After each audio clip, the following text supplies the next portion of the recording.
in a small corner of Malaysia exists a fusion culture that has persisted for almost 500 years. Intriguing? I'm Thomas Robson. This is Entree to Asia.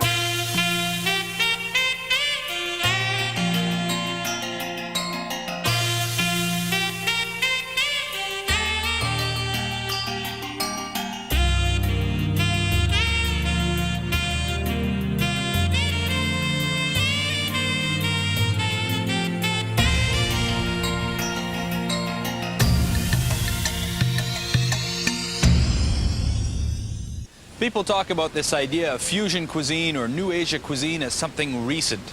Well, it isn't recent. We're here in Malacca, in Malaysia, in the Portuguese neighborhood, a community that has been strong since the 15th century. When the Portuguese first arrived here, they came seeking spices, but they brought with them ingredients from the New World, like chilies, corn, and tomatoes. Without these ingredients, Southeast Asian cuisine and indeed Western cuisine would not be the same. These changes have caused evolution in the cuisine, making it a delicious masterpiece.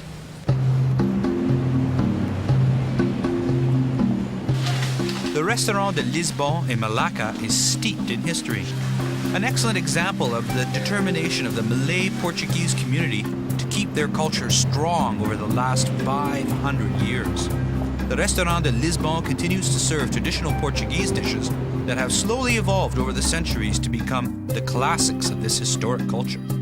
I will long remember the experience and the meal we ate there, prepared by Mrs. George and Mrs. Smith, whom you're about to meet. Mrs. George, we're here at your restaurant. This is the Restaurant de Lisbon. Yeah. And you're going to prepare for us what dish today? It's a big fish, Portuguese big fish. Fantastic. And you have a sea bass there, apparently? Yeah, this is a sea bass. Fantastic. Well, please show us how it's done. Okay.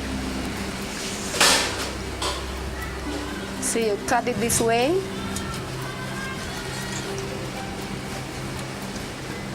This way.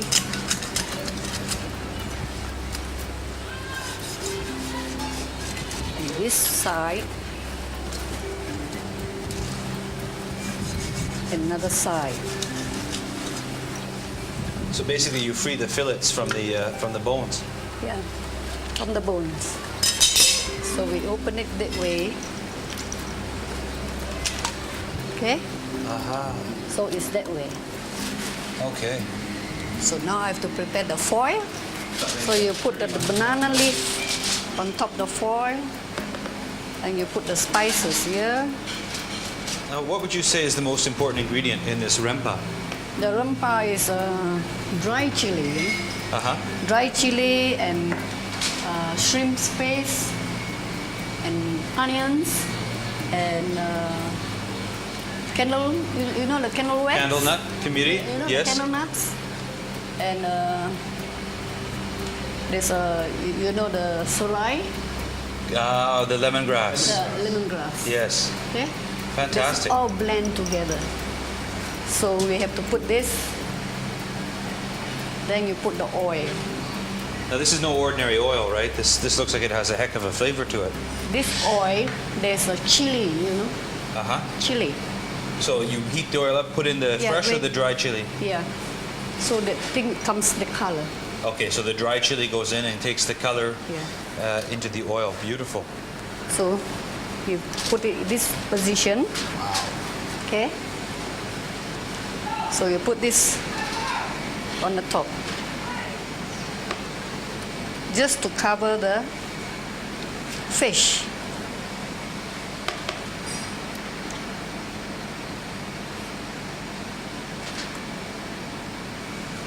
Then you put another scoop of oil.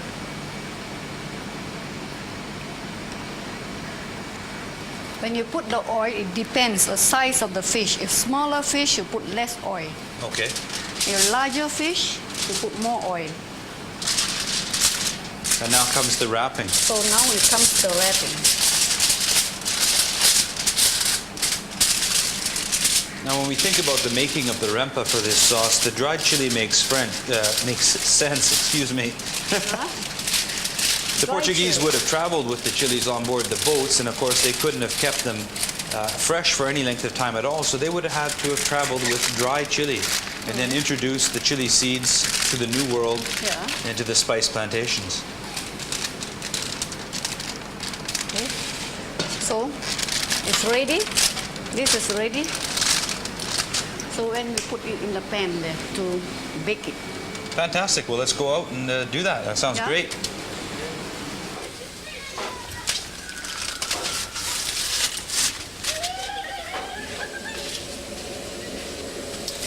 So now the fish in its wrapper, the aluminum foil outside, banana leaf, the rempa, the oil, the fish, Yes. goes on top of a hot griddle. And I guess the wrapping in the foil makes like an oven almost to help bake it inside, right? Yeah. Fantastic. So Baking it takes is- about 10 minutes. 10 minutes only. 10 minutes only. So you use a very strong heat underneath the pan. Yeah. Wow. Now, baking obviously is not a very usual technique in Southeast Asia. In fact, if it wasn't for the Portuguese and other Europeans coming in, the idea of ovens and baking would probably not have evolved for a very long time. But here we're doing a little twist by wrapping everything in foil and then putting it on a hot spot to simulate the baking action. I saw in your kitchen you have an oven, and I haven't seen an oven, I didn't even see an oven in Singapore anywhere. Just in the hotels maybe you see some ovens, and often they're used to hold pots and pans. Nobody cooks in them. Yeah. In the oven we used to grill fish. Uh-huh. Yeah. Without the wrapping. Without the wrapping. Right. Well, this is beautiful, and what's more, here's a really straightforward way to cook. You could put this over a live fire too, couldn't you? Over coals if they were burned slow. This? Yes. Yeah, it takes 10 minutes to burn. 10 minutes just like that. Yeah. But could you use it over a barbecue? No. No, better to use a hot piece of metal like that. Yeah. Fantastic. What you could get as a substitute is now there's non-stick fish grillers available that go on top of your barbecue. They provide an even heat, much like this plate of metal will, and then you could put the foil wrap fish on top of that. Really, it'd be a very easy and delicious dish to do at home if you knew how to make the rempa. Yeah. That's the household secret. Okay, so now we get to find out one of the great mysteries of life. What has gone on, wrapped up in aluminum foil, on a griddle, fish cooked with a Portuguese theme. The smell is amazing. Oh, So beautiful. we just see whether it's cooked or not, you see? Maybe we need another moment, or how's it looking? That is cooked. It's cooked. Yeah. Great. So we just put it this way. Aha, makes a nice presentation. Yeah. You have to put a bit of lemon leaf, but We have to put some, big onions Yes. and lime. You know the small lime? Yes, calamansi. Yeah. Yeah, nice one. you can come in. Beautiful. And we can serve it. Okay. Finish lunch.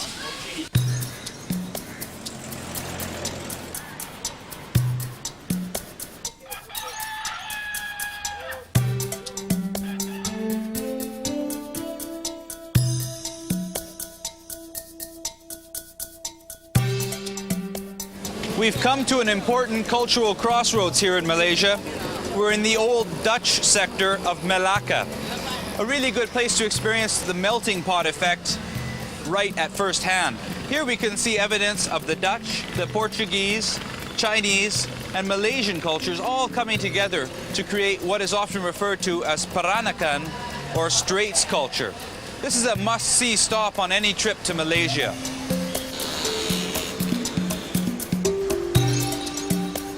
One of the most interesting things I've ever heard in Southeast Asia was an explanation on how to make Mrs. Smith's Portuguese fish pickle. That's right, fish pickle. We have a lot of garlic. Uh-huh. We need a lot of garlic, ginger, fresh ginger, and then we have some dry, saffron. Oh, some saffron. Saffron powder. Wow. Dried saffron powder. And then we need a lot of the dry chilies. Yes. Dry chilies. All that we have to wash it very cleanly and put it in the sun and dry it for one day, the whole day. After that, you have to go in your our cooker. Yes. And stir it until it dry, and then blend it back again. Blend it, a lot of work. You have to blend it until it become very thinly. Right. And then we have to take some oil, quite a number of oil, because the oil to keep it preserved so that it won't spoil the ingredients. Exactly. Yeah. After that, we fry the ingredients very nice and browny until it come out, it get the smell, you know. Nice. Nice. And then the fish already I told you is well dried. Right. After well dried, the fish you have to fry in deep oil. Right. Deep oil, fry it until it is nice and brown, and put it aside.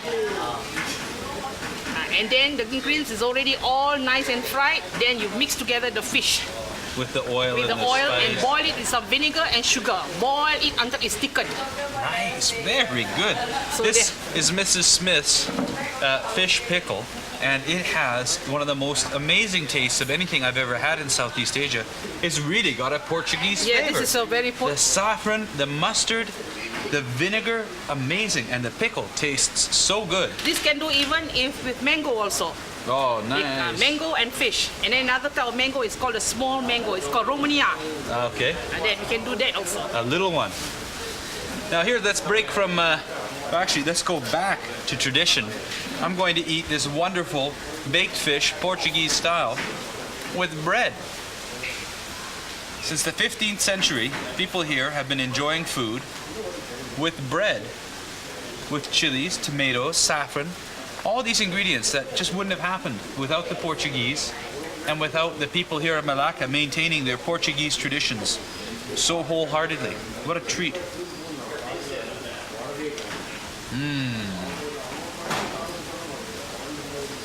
Very delicious. But I it have is found a just- new shrine for food, and it is the Restaurant de Lisbon in Malacca. Very good. Thank you. Oh, amazing. So really, don't miss Malaysia. I've had so much fun here. The food has been so great, and the variety, that's what the real shocker is. This you have to eat with hot rice. I think it'll be good with bread too, though. But Yeah, bread also. We got hot rice. You have to use some salad and some cucumbers also. nice. Very good. Very, very good. The fish has a baked flavor. It has a definite oven-cooked character to it.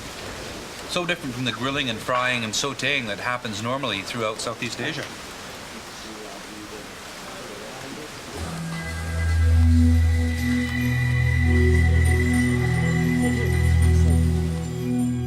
Well, the Portuguese culture of Malacca is surely a unique experience in Southeast Asia. And what really struck me was that wonderful way of roasting fish inside the wrapped up aluminum foil and the banana leaf. In other words, substituting that for an oven for cooking. It gave me a great idea for a salad, and I thought today we could make a nice prawn and papaya salad. Quite delicious, and it's got a basic dressing, so let's put that together right away. We're going to take, well, let's show you all these lovely ingredients rather than jumping right in, shall we? I have here in front of me some coriander, some mint, lime juice, sugar, fish sauce, crushed peanuts, and they could be any kind of peanut that appeals to you.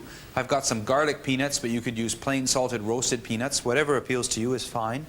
I have some sliced plump red chilies. Now here's a beauty right here. I like the big chilies because they have a nice sweet fresh flavor. I mean, they're still hot, but let's get this straight. The smaller peppers generally are much, much hotter than the larger, fleshier ones. I also have some nice thinly sliced shallot onion, and here's a good example of a shallot onion right here. Very good, very sweet and delicious in salads. You could substitute fresh red onion as well. I also have here some thinly sliced lemongrass, and that's cut up nice and thin so you can chew it in the salad, and its flavor is awesome. Altogether, this bunch of ingredients makes the dressing for this salad. So let's start off now with our sugar, the fish sauce, lime juice, and we'll give that a stir. Excellent. Now, lemongrass, thinly sliced shallot onion, the chilies, and we'll mix those in.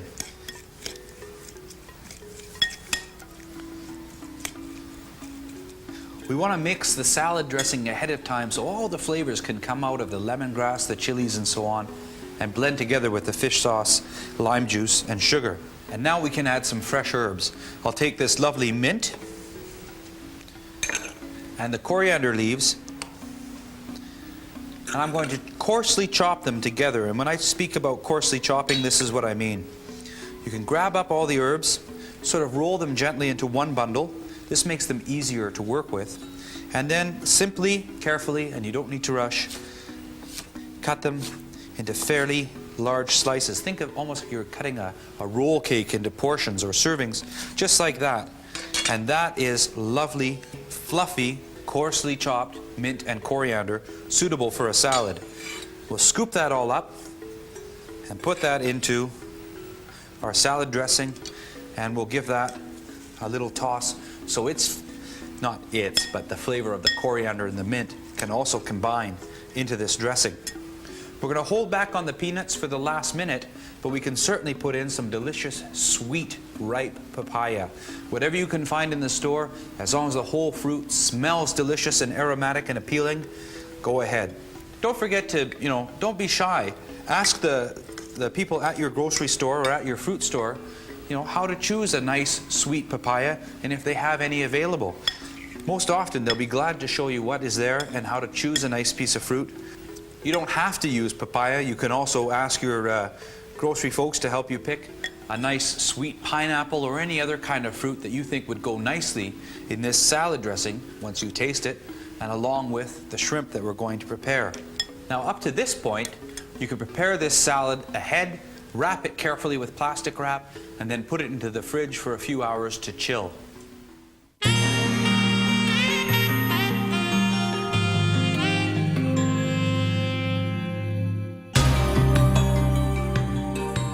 Day 14. The historical town of Malacca is a study in contrasts. Nowhere is this more evident than in its architecture. But it's the forms of transportation here that seem to stick out in stark contrast to the historical influences. Where once ox carts and horses plied the busy streets, now modern sports cars and scooters jockey for position. Not an easy task in a town that was never designed for parking spaces. Enter the colorful three-wheeled pedicabs. You get the feeling that at least some modern-day Malaccans instill their personalities on these contraptions. Thailand may be known as the land of smiles, but it's here in Malaysia where those smiles turn into mischievous grins.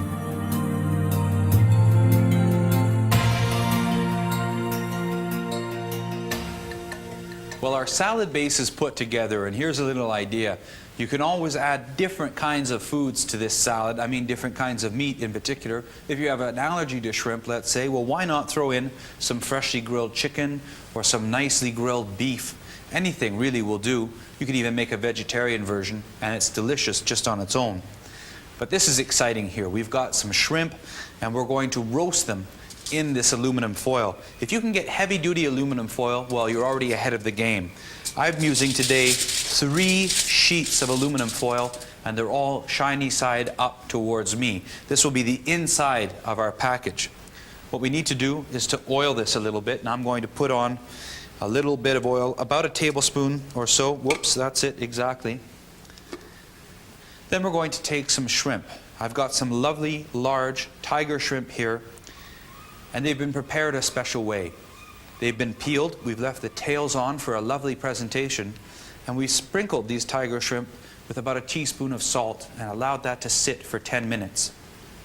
After that, we rinse them off carefully with water and then pat them dry with paper towel or a cloth until they are quite dry. That's important. The salting process gives them a lovely color and helps make them nice and crunchy instead of chewy and hard when we're roasting them like this in the aluminum foil. Now I'm going to move the oil about here. We're going to spread it about on the aluminum foil so that the prawns won't stick. And there we go. That should be just about enough.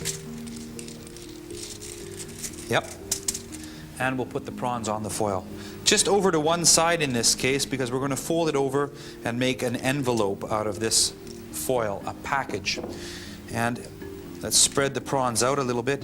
You don't want them to stack up too much, but if you're trying to do quite a few prawns, and you really can do quite a few in this process, then don't let them stack more than too high. But right now I've got just the right amount for a single layer, and that is perfect. Now we'll take the foil and we'll wrap all the prawns up inside. I like the shiny side inside because the shiny side reflects the heat. So since we want the heat to penetrate, we put the dull side outside, and that lets the heat get inside to our package. Fold over one edge here, and we'll do about 3 folds so it's nice and tightly sealed. We'll do the same on this side now.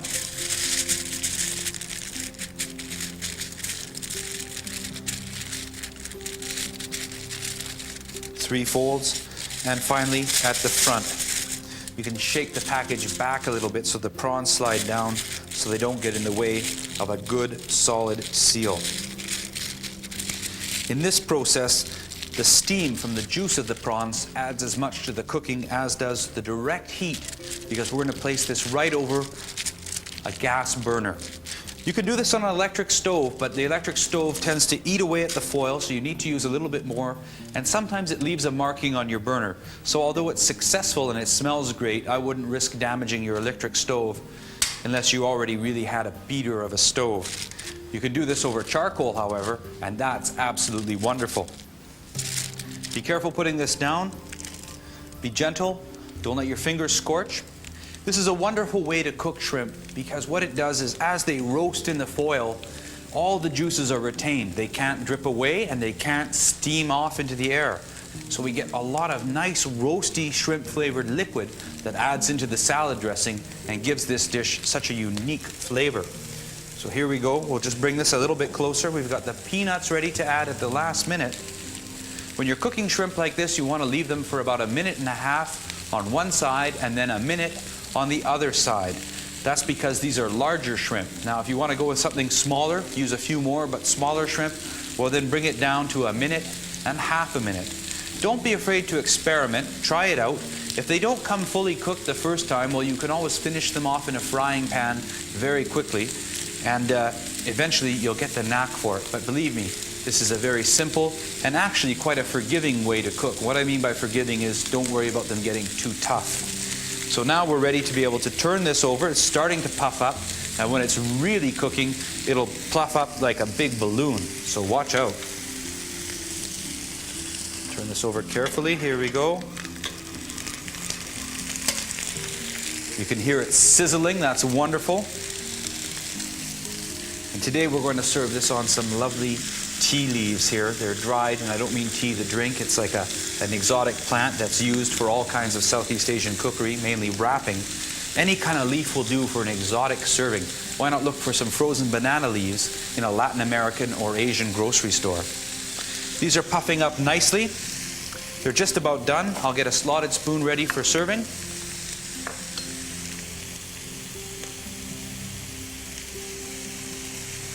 And that's been about 1 minute on this side. And here we go. Lift these up. I'm just using the scissors to help lift, not to poke.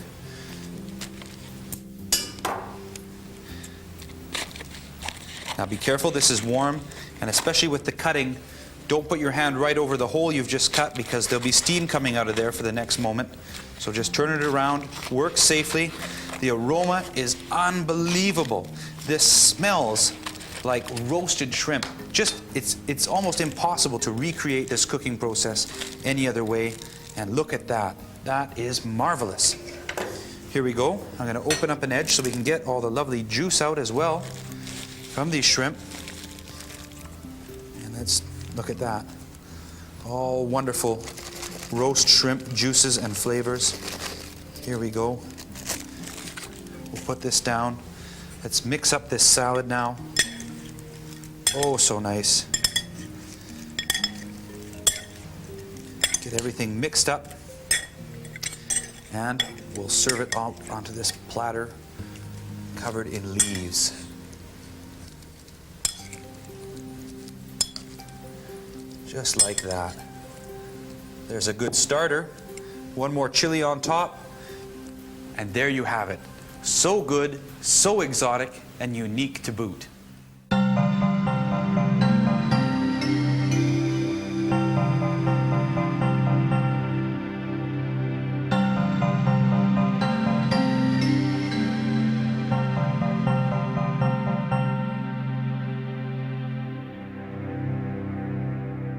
If you ever happen to be in Malacca, look for the Restaurant de Lisbon and say hello to Mrs. George for us. Don't miss out on that Portuguese baked fish.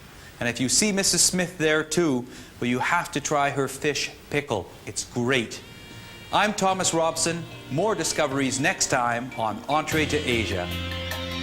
To find out more about Entree to Asia, including recipes and program descriptions, visit our website at www.entreetoasia.com.